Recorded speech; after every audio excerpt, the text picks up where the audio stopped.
राधे राधे। आपका दिन शुभ और मंगलमय हो। आप सबको श्रावण मास की हार्दिक शुभकामनाएं। आज मैं श्रावण मास महात्म्य का 15वां अध्याय की कथा सुनाने जा रही हूँ। चलिए शुरू करते हैं कथा। संत कुमार ने शिव से कहा, हे देवेश, नागों का आश्चर्यजनक पंचमी व्रत मैंने सुना। हे देवेश, अब आप षष्ठी के रोज किए जाने वाले व्रत को कहें। इस व्रत का क्या नाम तथा क्या विधान है? शिव ने संत कुमार से कहा, हे विप्रेंद्र, सावन मास शुक्ल पक्ष की षष्ठी तिथि को महामृत्यु विनाशक उत्तम सुपोदन नाम का व्रत करें। शिवालय में जाकर घर पर प्रयत्न पूर्वक शिव का अर्चन कर सविधि दाल आटे भात का नैवेद्य नमक सहित आम का साग रखें। ब्राह्मणों को नैवेद्य पदार्थों का बयान दें। जो विधि से इस व्रत को करता है उसे अनंत पुण्य हो जाता है। इस संबंध में प्राचीन कथानक कहते हैं, रोहित नाम का एक राजा बहुत समय तक अपुत्र वाला था। उसने पुत्रार्थ अनंत कठिन तप किया। तप के प्रभाव से प्रकट हो ब्रह्मा ने उससे कहा, हे राजन, तेरे भाग्य में पुत्र है नहीं। फिर भी वह पुत्र के प्रत्यार्थ कठिन तपस्या करता ही रहा। संकट में होकर ब्रह्मा फिर प्रकट होकर बोले, हे राजन, तुम्हें मेरा दिया हुआ जो पुत्र होगा वह अल्पायु होगा।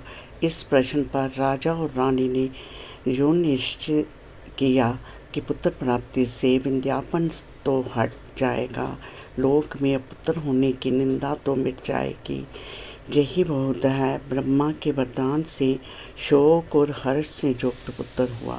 राजा ने जात कर्म आदि संस्कार यथाविधि किए। दक्षिणी नाम वाली रानी तथा राजा रोहित ने स्नेहवंश उसका शिवदत्त जे नाम रखा। मन में डरते हुए भूमिपाल ने उस लड़के का उपनयन संस्कार किया। मृत्यु के भय से विवाह नहीं किया। जब 16 साल का हुआ तो उसकी मृत्यु हो गई। उस ब्रह्मचारी के मरण की याद से राजा महती चिंता में हो गया, क्योंकि जिस वंश में ब्रह्मचारी का मरण होता है उस वंश का क्षय हो जाता है तथा उसकी दुर्गति हो जाती है। संत कुमार जी ने शिव से कहा, हे देव जगन्नाथ, क्या इसका कोई उपाय नहीं? यदि कोई उपाय हो तो मुझे कहें, जिसे करने से दोष की शांति हो। ईश्वर ने संत कुमार से कहा, हे संत कुमार, यदि स्नातक या ब्रह्मचारी आदि हो तो अर्क विधि से विवाह संजोग कर पेट तथा ब्रह्मचारी को मिलाकर देश काल गोत्र नामन को कहें। जे कहें कि मैं मरे ब्रह्मचारी की शांति के लिए जे व्रत करता हूँ, देश काल को याद कर कहें, मैं अर्क विवाह करूँगा। सोने से अभ्युदयक कर पीपल शाखा तथा सबको हल्दी और तेल के द्वारा लेप कर पीले सूत से बेष्टित करें। 2 पीले कपड़े द्वारा आच्छादित करें। अग्नि स्थापना कर विवाह विधि द्वारा अघारंत हवन कर अग्नि में बृहस्पति काम 4 व्याहृतियों से होम कर यथाविधि पीपल की डाल तथा मृत सबको जला दे। मरण योग्य हो तो उसके लिए इस व्रत को 6 साल तक करें। ईश्वर ने संत कुमार से कहा, ये विपेंद्र, राजा ने ब्राह्मणों से इस विधि को श्रवण कर अपने मन में विचार किया कि जे मुख्यत अर्क विवाह मुझे उत्तम नहीं लगा। विवाह ही मुख्य होना उचित है, जिससे मरे जीव के वास्ते कोई बालिका नहीं देता। मैं राजा हूँ तो कोई इसको अपनी लड़की देगा, उसे मैं रत्न तथा बहुत धन दूंगा।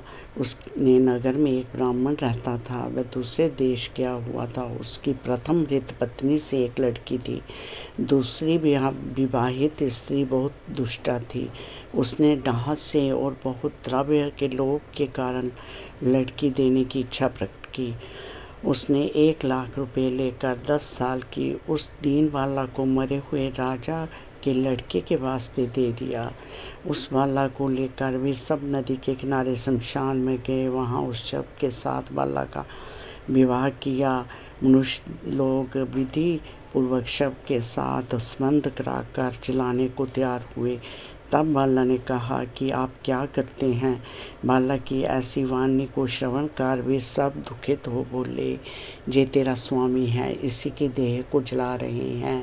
जो सुन बाल स्वभाव से डरती हुई वह रोने लगी और कहने लगी, आप मेरे स्वामी को क्यों जलाते हैं।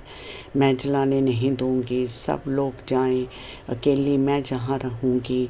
जे सब उठेंगे तब इनके साथ ही जाऊंगी। बालिका की ऐसी हठ देखकर सब करुणा से दुखी हो रहे थे।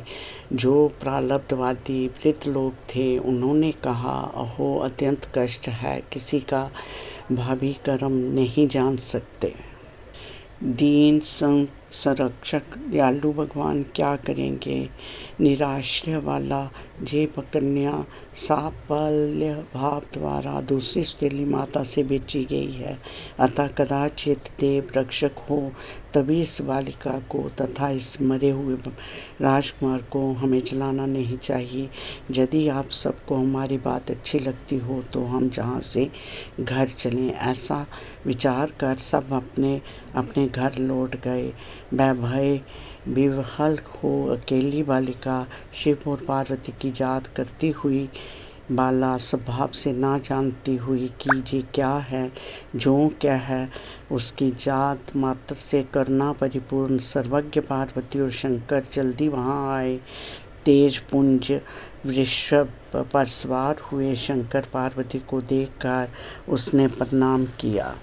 पर जे देवता हैं उसको ज्ञान तथा उनके आ जाने से उसे बहुत आश्वासन हुआ तथा उनसे बोली, क्या मेरे स्वामी उठेंगे या नहीं। उसके बाद भाव तथा दया से आर्द्र हो शंकर पार्वती ने कहा, हे बाले, तेरी माता ने सुपोदन नाम का व्रत किया था। तिल तथा जल लेकर उसने फल को संकल्प कर अपने स्वामी को दे दे तथा मरे हुए पति से कहें कि जो मेरी माँ ने सुपोदन नामक व्रत किया था उसके प्रभाव से मेरा पति उठ जाए।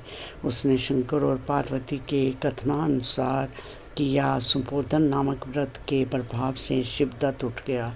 शंकर और पार्वती उस बाला को व्रतोपदेश देकर अंतहरित हो गए। श्री शंकर के जाने पर शिवदत्त ने उसी कन्या से पूछा, तुम कौन हो, मैं कैसे यहाँ आया। कन्या ने शिवदत्त से सारी कथा कह दी और इस प्रकार रात भी व्यतीत हो गई। सुबह हो जाने पर नदी के किनारे पर आए हुए प्राणियों ने राजा से सारी कथा कही। हे राजन, आपके पुत्र और पुत्रवधू नदी के किनारे हैं। परमानेत मनुष्यों से इस वार्ता को श्रवण कर अत्यंत प्रसन्न हो नगाड़ा बजवाता हुआ नदी के किनारे पर आया। सभी ने राजा को प्रसन्न हो स्तुति की। हे राजन, आपका मरा हुआ लड़का फिर कालगृह से लौट आया। राजा ने पुत्रवधू की प्रशंसा की और कहा, तेरी स्तुति क्यों कर रहे हैं। मैं महान मंदभागी अधम हूँ। मेरी ये पुत्रवधू सुभगा धन्य है। इसके सजीव पुण्य से ये मेरा पुत्र जीवित हो उठा है। जो राजा ने पुत्रवधू की स्तुति की तथा उत्तम द्विजों को दान द्वारा अर्चन किया, मरे को गांव से बाहर कर जीवित हो जाने पर गांव में प्रवेश करने के निमित्त ब्राह्मण के कहने विधान से शांति की। हे वत्स, मैंने तुमसे सुपोदन नामक व्रत को कहा, इसे 5 साल करने के बाद उद्यापन करें। शंकर पार्वती का रोज अर्चन कर चरु तथा आम के पत्ते से सुबह होम करें। पूर्व विधान से व्रत में निवेद्य तथा व्यान दें। इस प्रकार व्रत करने मात्र से प्राणी चिरायु पुत्र प्राप्त कर अंत में शिवपुर जाता है। हर हर महादेव, हर हर महादेव। राधे राधे।